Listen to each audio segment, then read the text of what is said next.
नमस्कार साथियों, आप सबका इस मेरा गांव मेरा स्वाभिमान चैनल पर फिर से स्वागत है, अभिनंदन है।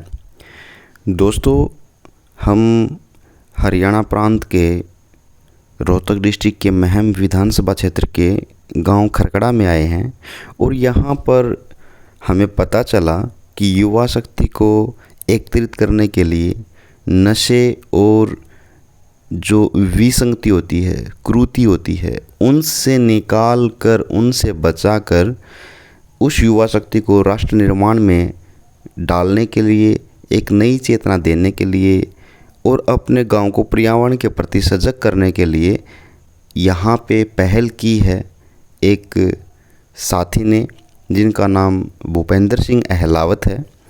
और उनकी जो पहल है, उनके लिए हम ये विश्लेषण कर रहे हैं कि नहर किनारे उन्होंने अपने पारिवारिक गृहस्थ को त्याग कर, शादी न करवाकर और अपने गांव को यह सौगात दी, यह पहल दी कि यहाँ पर 40 प्रकार के जड़ी बूटियों के पौधों को लगाकर, जिसमें जो पेड़ लगाए गए हैं वो बर्ड, पीपल, बरगद, नीम और भिन्न भिन्न प्रकार के 40 प्रकार के जो जड़ी बूटियों के लिए और भी पौधे लगाए गए हैं, उनकी हरियाली को हम देख रहे हैं कि कैसे लगाया गया है।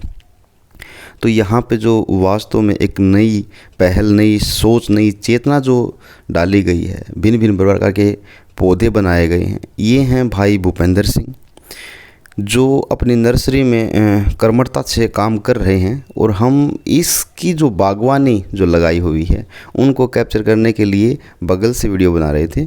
तो मिलवाते हैं आपको। आगे चल के सायंकाल हो चुका है, सूर्य अस्त होने को है और हम इनकी इस बागवानी में जाके इनसे मुलाकात करेंगे, बातें करेंगे। आप देख सकते हैं कि इन्होंने बागवानी में कितनी ज़बरदस्त मेहनत करके और ये नर्सरी तैयार की है। जो भी ग्रामीण व्यक्ति या कहीं से भी, पड़ोसी गांव से कहीं से भी आके इनसे पौधे लेता है तो ये निःशुल्क पौधे दान देते हैं अपने पर्यावरण को सजग करने के लिए और साथियों को चेतना देने के लिए, युवा शक्ति को एकत्रित करने के लिए। उन्होंने अपने ही खर्च से यहाँ पर खेल के लिए ग्राउंड तैयार किए गए हैं और खेल के सामान, मेहनत करने के लिए जो इक्विपमेंट होते हैं, और अब आने वाले समय में वो कुश्ती को बढ़ावा देने के लिए मैट और यहाँ पर हॉल का निर्माण करने जा रहे हैं। तो उसमें भी आपको हम दिखलाएंगे कि कैसे जो अलग अलग क्षेत्रों में जो समाज सेवी हैं, कैसे मिलकर इस पहल को बढ़ा रहे हैं। आने वाली इस रविवार के दिन 10 सितंबर को हम उस चीज़ के बारे में भी आपके सामने वीडियो को प्रस्तुत करेंगे। तो साथियों, जो ये कर्मठता के साथ काम कर रहे हैं, हर गांव में ऐसे समाज सेवियों की ज़रूरत है। जो भी वैचारिक आदमी है तो कृपया करके अपने क्षेत्र में, अपने गांव में इसको पहल कीजिए, पर्यावरण को शुद्ध करने के लिए, विचारों को जोड़ने के लिए। आइए मिलवाते हैं भूपेंद्र सिंह अहलावत जी से। नमस्कार दोस्तों, आपका इस मेरा गांव मेरा स्वाभिमान चैनल पर फिर से स्वागत है, अभिनंदन है। साथियों, जैसे कि आपको बतलाया था कि हम हरियाणा प्रांत के रोहतक डिस्ट्रिक्ट के महम विधानसभा क्षेत्र के गांव खरकड़ा में आए हैं और यहाँ पर जो देखा गया है कि जो दृश्य दिखाई दिया वो समाज सेवी विचारधारा से संबंधित, जैसे सज्जन जी की आपको लाइब्रेरी दिखाई गई थी कि वो अपने निजी खर्चे के बेसिस पे और अपनी विचारधारा के बेसिस पे गांव को एक सौगात दी। और इसी सिलसिलेवार हमने जब गांव में सर्वे किया है, हम मिले हैं, तो यहाँ पे एक उज्जवल भविष्य के लिए, गांव के लिए एक ज़बरदस्त सौगात या एक पहल हम कह सकते हैं।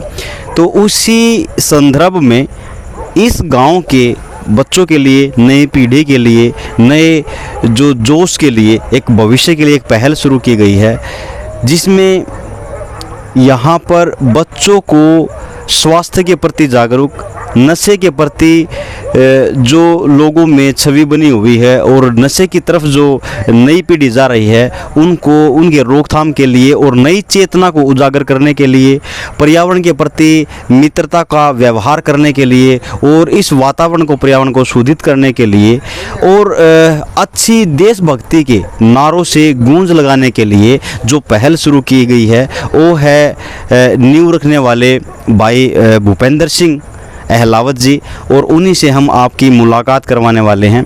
तो आइएगा, हम ज़्यादा समय न लेते हुए भाई भूपेंद्र सिंह अहलावत से आपकी मुलाकात करवाते हैं। आइएगा। नमस्कार भाई साहब। नमस्ते जी।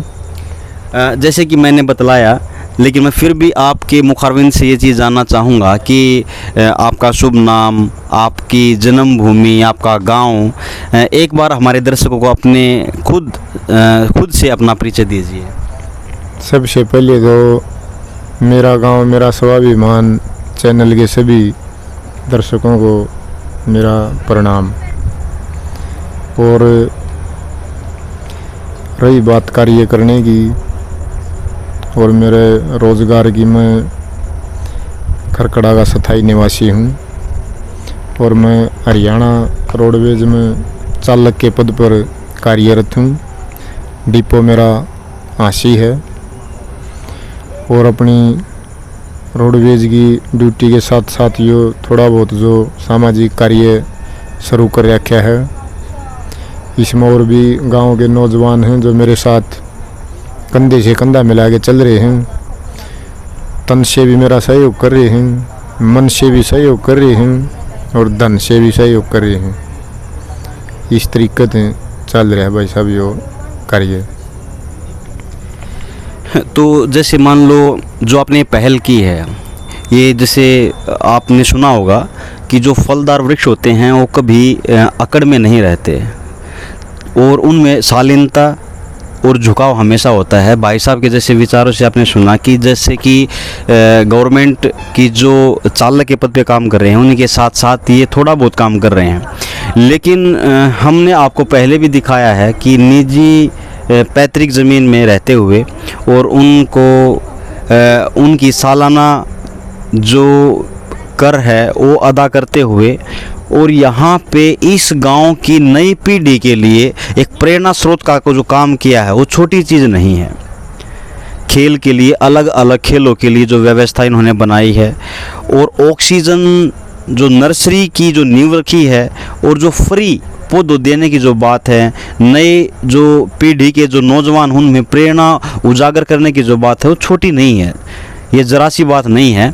और इस दौर में यहाँ तक पहुँचते हुए उनके क्या कारण रहे, क्या विचार रहे, उनकी जानकारी लेंगे और क्या लक्ष्य रहेगा उस तक पहुँचेंगे। तो भाई साहब जी, मैं जानना चाहूँगा कि आप इस मुहिम से कितने समय से जुड़े हुए हैं? ये भाई साहब 2015 में मैंने अपनी झोंपड़ी बनाई थी इधर नहर पे और बड़ पीपल नीम के या और दूसरे भी पौधे 47-48 प्रकार के मैंने पौधे इधर नहर पे लगाए थे। पहले सफाई करी नहर की, फिर उसके बाद में पौधे लगाए। लगातार 2.5-3 साल में अपने बेरोज़गार था, कार्य करता रहा। आर्थिक हालात मेरे काफ़ी कमज़ोर थे। उसके बाद में 2018 में मैं हरियाणा रोडवे हूँ। तो मेरी तो सभी दर्शक साथियों से यही प्रार्थना है कि सभी गांव में इस तरह की मुहिम चलाई जाए और ख़ासकर नशा मुक्ति अभियान के लिए सभी गांव जागरूक हों। सामाजिक रूप से बच्चों की जागरूकता के लिए अभियान चलाए जाएं और ज़्यादा से ज़्यादा अपने गांव में पेड़ पौधे लगाएं। उसके लिए यहाँ पौधे फ्री हैं। ठीक, ये समाज के हर प्राणी के लिए आग्रह है और होना भी चाहिए। एक नागरिक का कर्तव्य है कि जिस जन्मभूमि पर जन्म लिया है तो उसके प्रति कुछ ऋण होते हैं और ऋण अदा करने के लिए उसकी सहभागिता होती है। वही काफ़ी है कि हम गलत चीज़ों को बढ़ावा न दें, उन पे अंकुश लगाएं और अच्छे दूर भविष्य की सोच के हम आज ही उन अच्छे विचारों पे कदम रखें। तो यह उस नागरिक का फ़र्ज होता है। तो जो खासकर देखा जाता है कि आज की भूल भलैया में और व्यस्तता में इस गुण को और इन नियमों को कहीं ना कहीं जो निवासी हैं, ग्राम निवासी हैं, सो चुके हैं। लेकिन जुगाने के लिए, उनकी अलग जगाने के लिए तो ऐसे साथी जो त्याग तपस्वी होते हैं, ऐसी विचारधारा से जुड़े हुए लोगों की बहुत आवश्यकता है। पहल करें संकोच में ना रहें। और ये एक कड़ी की तरह होती है, एक साथी हुआ, दो साथी होंगे और एक सैलाब भी उठेगा कुछ समय के बाद, कुछ वर्षों के बाद। तो वही है कि कम से कम जिसके पास विचार हैं तो वो अपने विचारों को ना दबाए, वो मुहिम से जुड़े, वो कदम रखे, विचार को दिखाए, साथियों को जोड़े। और हर गांव में, जैसे भाई साहब ने बताया कि हर गांव में ये चीज़ पहल होनी चाहिए, तो वास्तविकता है।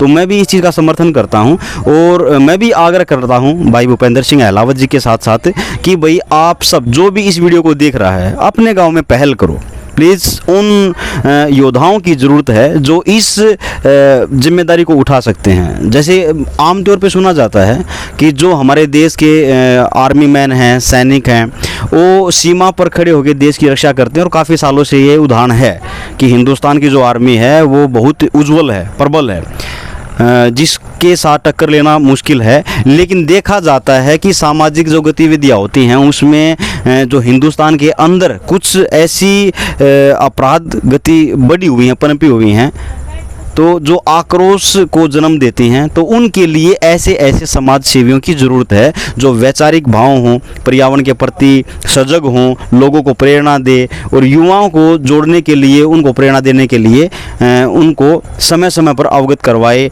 उनको जानकारी दें और प्रेरणा भरे। तो हर गांव में ये चीज़ होनी चाहिए। इसी के सिलसिलेवार में कुछ और बातचीत करना चाहूँगा, बात को सिलसिलेवार को बढ़ाना चाहूँगा।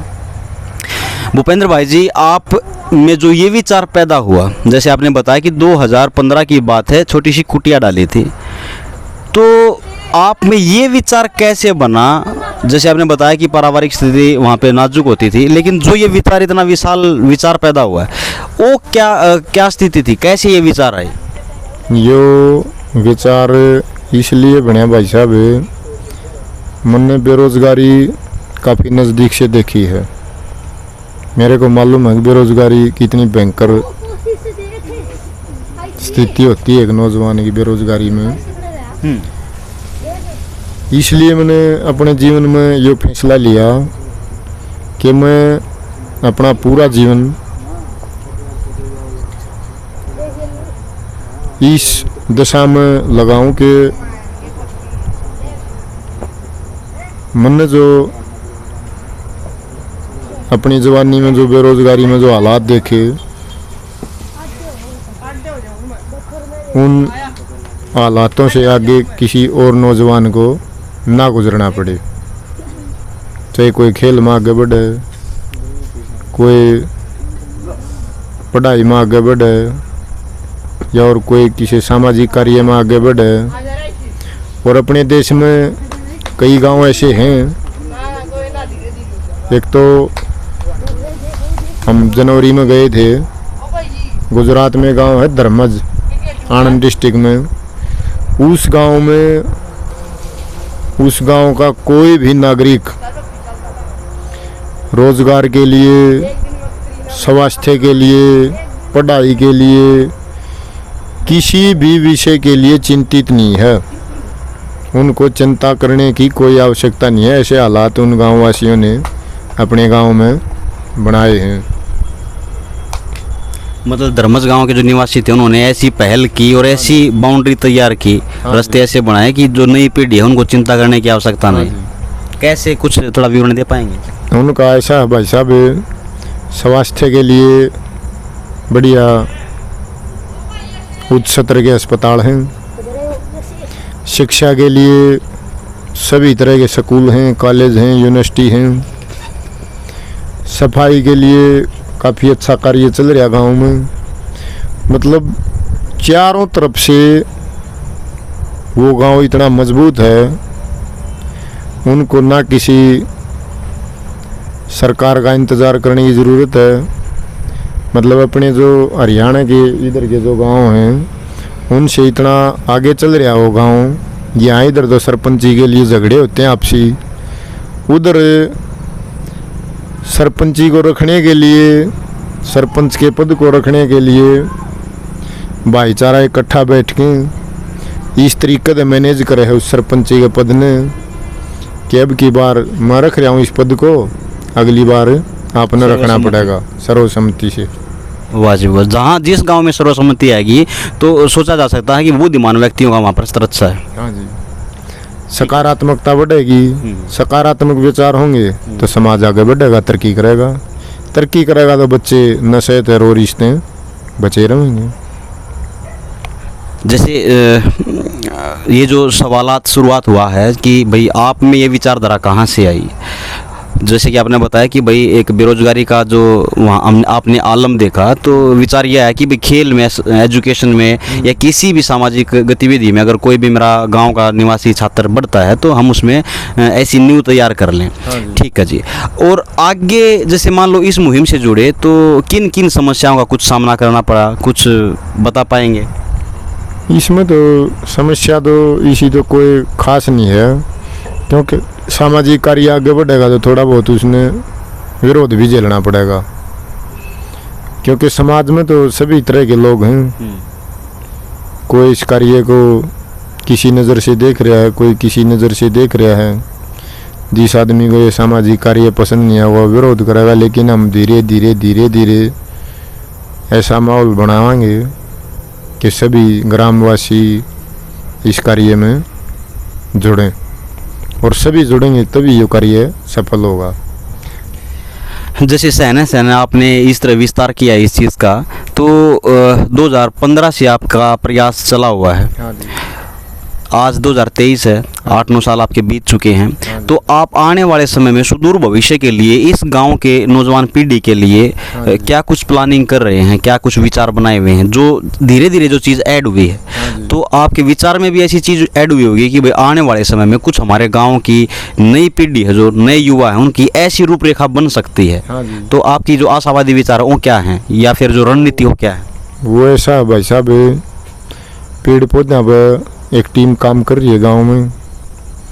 खेल का की भी छोटी मोटी शुरुआत होगी, इसको धीरे धीरे मजबूत करेंगे, और इसके बाद में फिर हमारी कोशिश रहेगी कि गांव में शिक्षा और बच्चों को अच्छे संस्कार देने के लिए एक मजबूत पहल करी जाएगी। इसके बाद में ये है आगे भविष्य का हमारा कार्यक्रम।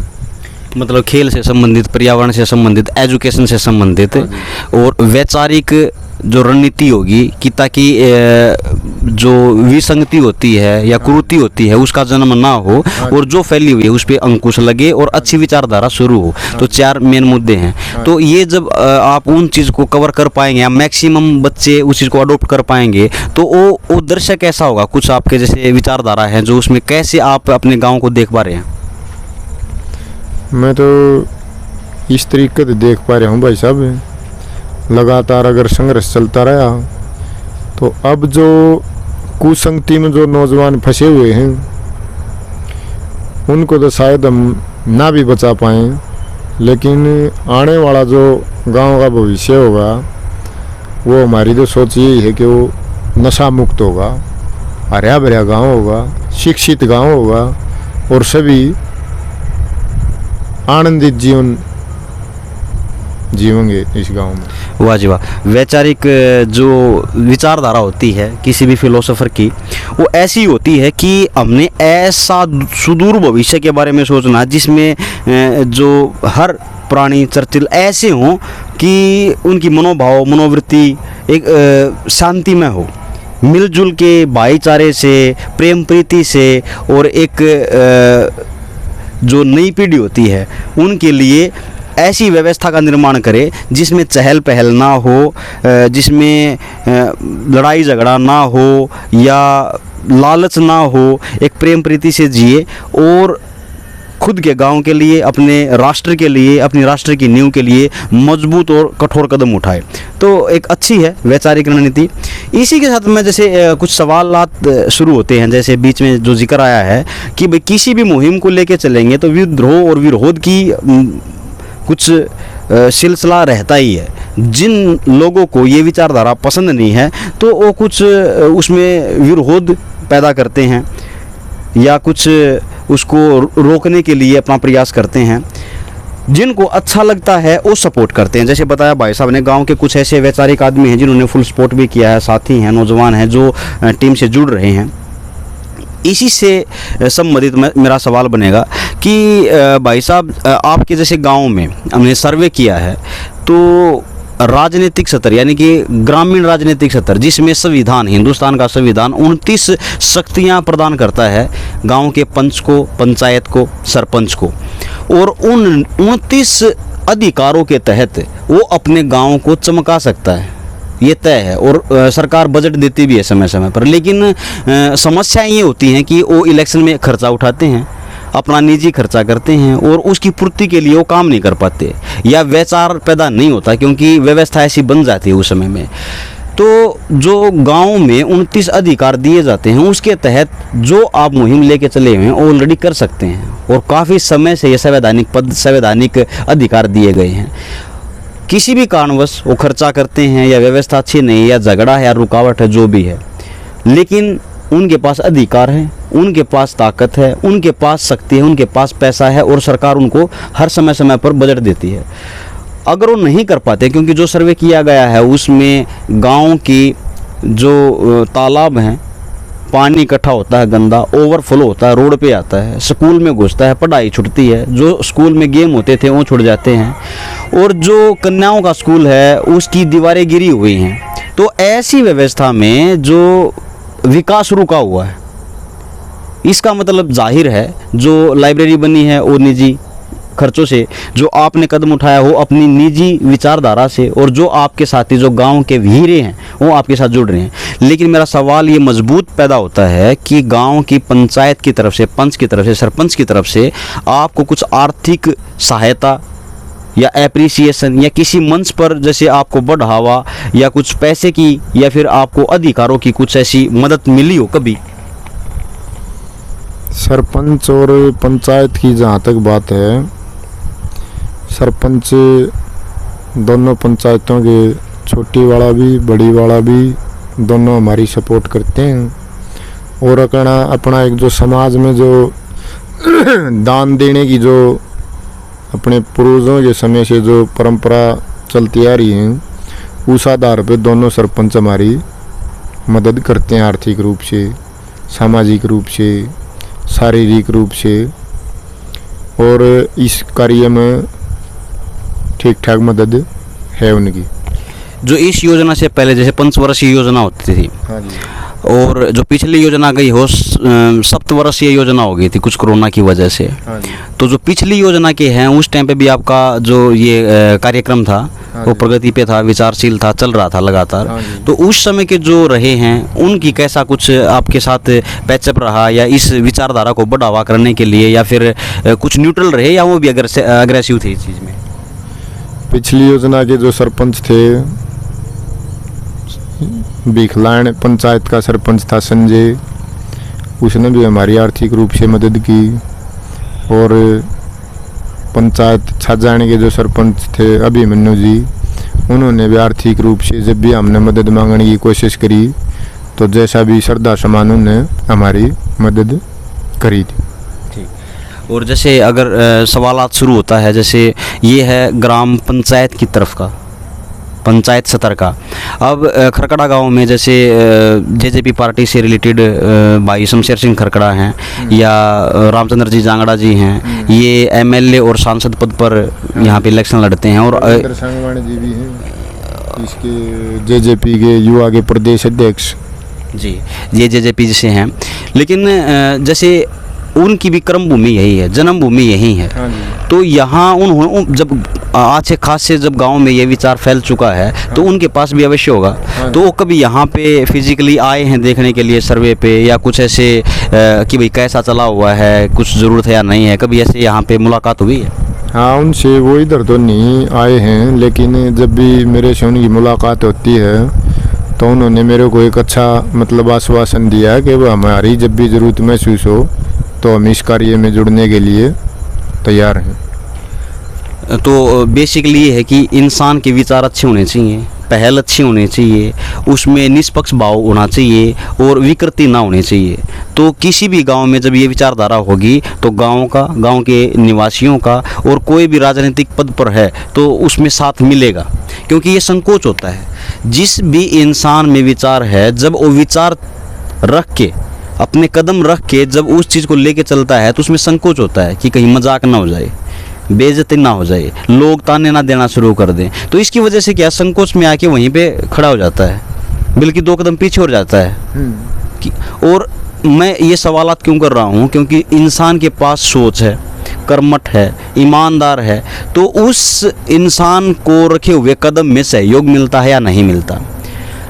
तो उसके बारे में आप पूरी पब्लिक को क्या संदेश देना चाहोगे कि भाई दिल खुल के आओ, या किस रणनीति से करो? आप सुझाव क्या देना चाहोगे कि जिस भी गांव में भाई सुधार की आवश्यकता है तो वैचारिक आदमी को किस तरीके से कदम रखने चाहिए? इसका तो मेरा तो एक ही मानना है भाई साहब कि जब तक इंसान ये सोचता रहेगा कि दुनिया क्या कहेगी, जब तक वो नहीं कर पाएगा जो दुनिया नहीं कर पाई। वो कहते हैं कि दुनिया का सबसे बड़ा रोग क्या कहेंगे लोग। अपना लगातार संघर्ष करते रहो, धीरे धीरे धीरे धीरे। मेरा जो 8 साल का जो अनुभव है वो यही है कि अपना संघर्ष करते रहो। जिस दिन इस कार्य की मैंने शुरुआत की थी 2015 में, अकेला लगा था मैं इधर। आज आपने देखा कम से कम भी 100 नौजवान इधर मेरे साथ जुड़े हुए हैं। तो अपना संघर्ष जारी रखो, धीरे धीरे लोगों की मानसिकता बदलती रहेगी, साथ जुड़ते रहेंगे। अच्छा, रही बात जुड़ने की और विरोध करने की, इसमें जो विरोध करने वाले जो लोग हैं उनको हम 100% दोषी नहीं मान सकते, क्योंकि समाज में कुछ इस तरह के लोग हैं, थोड़ा बहुत समाज का कार्य करया, राजनीति में आ गए, या और कोई अपना व्यक्तिगत स्वार्थ ढूंढ लिया उस कार्य में, तो लोग क्या करें, भरोसा उठ जाता है लोगों का, लोग प्रिस्क्रिप्शन ऐसा बन जाता है। हाँ जी। तो धीरे धीरे संघर्ष चलेगा तो लोग जुड़ेंगे, हमारे साथ भी जुड़े हैं, और आगे भविष्य में अच्छा नतीजा आएगा इस कार्य का।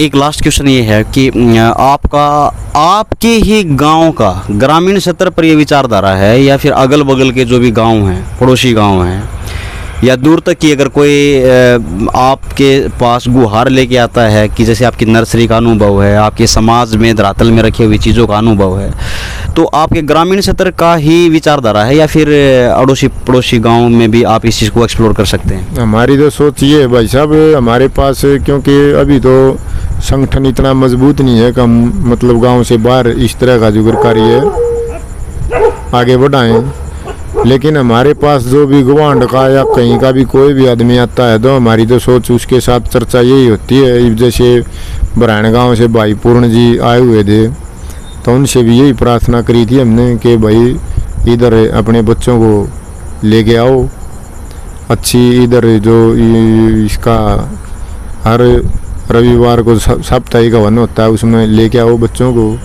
नशा मुक्ति के प्रति जागरूक होंगे, या और एक भाषण देने का एक जो बच्चों में जो कंपटीशन के लिए जो तैयारी है वो भी हो इधर। तो इधर बसाना गांव है, मोखरा है, मदीना है, इधर बड़म्बा है, शीसर है, बरायण है, मैम है, अजायब है, सभी गांव से इधर लोग आते हैं। और उनसे हमारी तो यही प्रार्थना रहती है कि भाई इस मुहिम से जुड़ो, धीरे धीरे धीरे धीरे कारवां बढ़ता जाएगा और अपने नौजवान एक अच्छी दिशा में आगे बढ़ेंगे।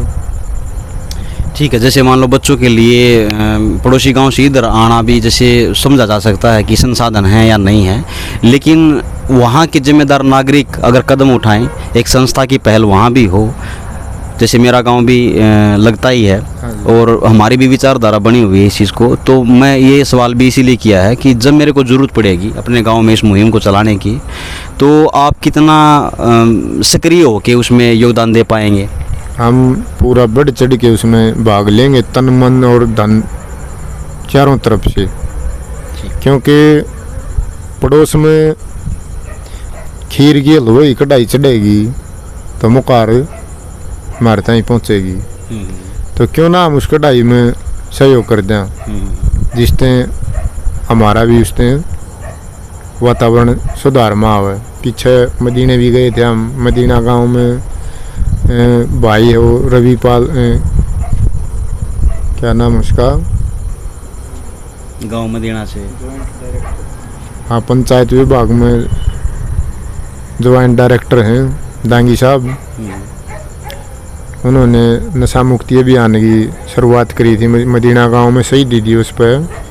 और एक अपनी बहन जी हैं डॉक्टर सुमन भारद्वाज जी, साइकोलॉजिस्ट हैं, वो भी उस कार्यक्रम में शामिल रही थी।